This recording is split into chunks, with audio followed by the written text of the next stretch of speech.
The narrator's notebook में आपका स्वागत है, जहां हर कहानी को मिलती है एक आवाज और हर आवाज बन जाती है एक कहानी। तो चलिए शुरू करते हैं आज एक नई ऑडियो बुक के साथ, द पावर ऑफ नाउ। इस विशेष आध्यात्मिक यात्रा में आपका स्वागत है।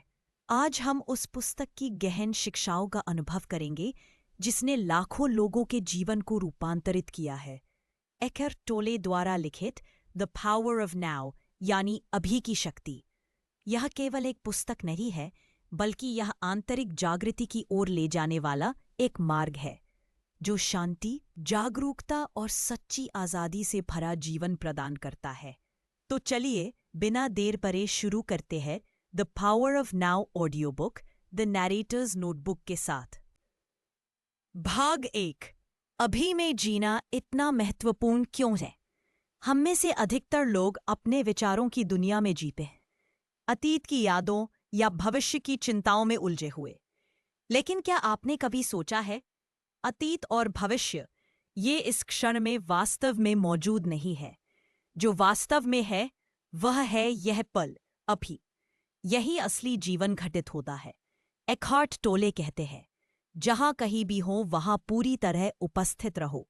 इसका अर्थ है आप जहां भी हों, जो भी कर रहे हों, उसमें पूरी तरह उपस्थित रहिए, तभी आप वास्तव में जी रहे हैं। भाग 2, आप अपने विचार नहीं हैं। हम में से कई लोग अपने विचारों को ही अपनी पहचान मान लेते हैं, लेकिन एकार्ट समझाते हैं हम अपने विचार नहीं हैं, हम वो जागरूकता है जो विचारों को देख रही है। कल्पना कीजिए कि आप एक शांत झील हैं और विचार उसके ऊपर उठती लहरें हैं। यदि आप खुद को लहर मानेंगे तो हर हलचल आपको डगमगाएगी, लेकिन यदि आप समझें कि आप झील हैं तो लहरें आती जाती रहेंगी, पर आप शांत बने रहेंगे। जब आप समझते हैं कि विचार बस आते जाते हैं और आप उनके पीछे की मौन साक्षी चेतना है, तभी शुरू होती है सच्ची मुक्ति। भाग 3, दर्द शरीर क्या है? एक और गहरी अवधारणा है पेन बॉडी, यानी दर्द शरीर। हमारे भीतर जमा हुआ अतीत का भावनात्मक दर्द और आघात। जब हम पूरी तरह सजग नहीं होते तो यह दर्द शरीर सक्रिय हो जाता है और अनावश्यक पीड़ा पैदा करता है। उदाहरण, अचानक गुस्सा आना, बिना वजह उदासी, छोटी छोटी बातों पर अधिक प्रतिक्रिया देना, ये संकेत हो सकते हैं कि आपकी दर्द शरीर सक्रिय है। क्या करें? बस सजग हो जाइए। उस भावना को बिना निर्णय के स्वीकार कीजिए। पहचानिए, यह मेरी दर्द शरीर है, मेरा सच्चा स्वरूप नहीं।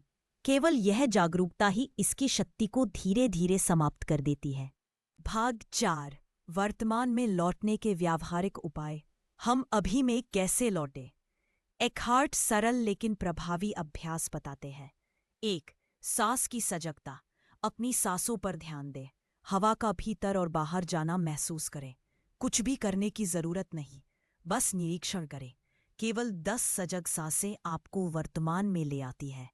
2, शारीरिक चेतना। अपने हाथों, पैरों या पेट में ऊर्जा की सूक्ष्म अनुभूति को महसूस करें। यह आपको शरीर के माध्यम से वर्तमान से जोड़ता है। 3, काम को धीरे और सजगता से करें, जो भी करें, जैसे बर्तन धोना, खाना बनाना, कतार में खड़ा रहना, उसे पूरी उपस्थिति के साथ करें। मल्टीटास्किंग और मोबाइल से ध्यान हटाकर केवल उस क्षण में रहे। भाग 5, समर्पण की शक्ति। एकहार्ट सिखाते हैं कि जो है उसका विरोध करना पीड़ा को जन्म देता है, लेकिन जब हम वर्तमान क्षण को बिना संघर्ष पे स्वीकार करते हैं, तभी हमें आंतरिक शांति प्राप्त होती है। इसे ही कहते हैं सच्चा समर्पण। समर्पण का मतलब हार मानना नहीं है, इसका अर्थ है जीवन पर भरोसा रखना।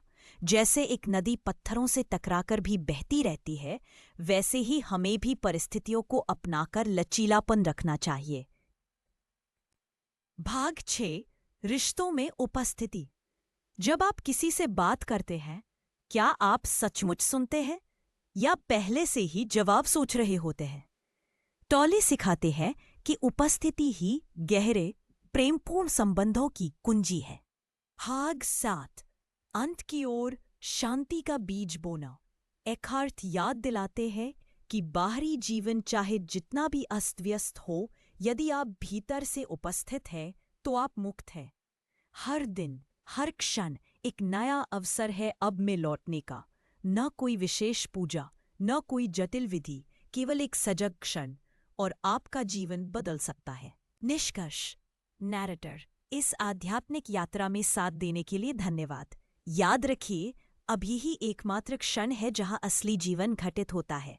जब भी आपका मन भटके, एक गहरी सांस लें और कहें, मैं अभी यहाँ हूँ। यही है अभी की शक्ति, द पावर ऑफ नाउ। धन्यवाद। इस ऑडियो बुक को सुनने के लिए आपका दिल से धन्यवाद। आशा है कि इससे आपको कुछ नया सीखने और अपनी आदतों को बेहतर बनाने की प्रेरणा मिली होगी। फिर मिलेंगे एक नई कहानी या किताब के साथ। धन्यवाद।